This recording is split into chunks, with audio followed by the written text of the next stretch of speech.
పశ్చిమ గోదావరి జిల్లా ఏలూరులో జనసేన ఎన్నికల ప్రచారం ముమ్మరం చేసింది. ఏలూరు జనసేన ఎమ్మెల్యే అభ్యర్థి రెడ్డి అప్పలనాయుడు జనపాట కార్యక్రమం నిర్వహించారు. అధికార ప్రతిపక్ష పార్టీలు అవినీతితో కూరుకుపోయాయని, మార్పు రావాలంటే జనసేన అధికారంలోకి రావాలని ప్రజలకు పిలుపునిచ్చారు రెడ్డి అప్పలనాయుడు. పార్టీ కార్యకర్తలు, అభిమానులు కష్టపడి పనిచేసి జనసేనను అధికారంలోకి తీసుకురావాలని విజ్ఞప్తి చేశారు.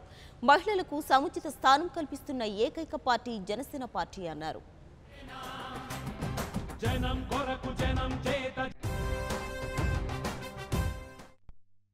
ఈరోజు జనబాట కార్యక్రమంలో భాగంగా ఏలూరు మండలం కొమరవోలు గ్రామ పంచాయతీ వివి నగర్లో జనబాట కార్యక్రమం నిర్వహిస్తూ ఉన్నాం.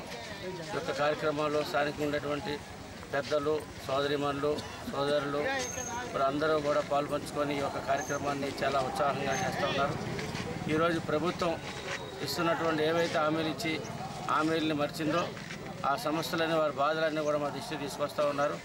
ఇవన్నీ కూడా మరి ఏదైతే ఒక మంచి భావజలాలతో పార్టీ స్థాపించినటువంటి మా జనసేన పార్టీ అధినేత పవన్ కళ్యాణ్ గారి యొక్క ఆశయాలకు అనుగుణంగా అందరం కూడా పనిచేసి మరి ప్రజల ఆశలు, ఆకాంక్షలు, వారి మనోభావాలు కాపాడే విధంగా ఈ నియోజకవర్గ అభివృద్ధికి మరి మంచి ప్రణాళికతో ముందుకు నడిచి ప్రజలందరి యొక్క అభివృద్ధి కోసం పనిచేస్తామని, అదేవిధంగా ఈ రోజున జనసేన పార్టీ కార్యకర్తలు, జనసేన పార్టీ జన సైనికులు, వీర మహిళలు అందరూ కూడా ఈ కార్యక్రమంలో పాల్పంచుకున్నారు.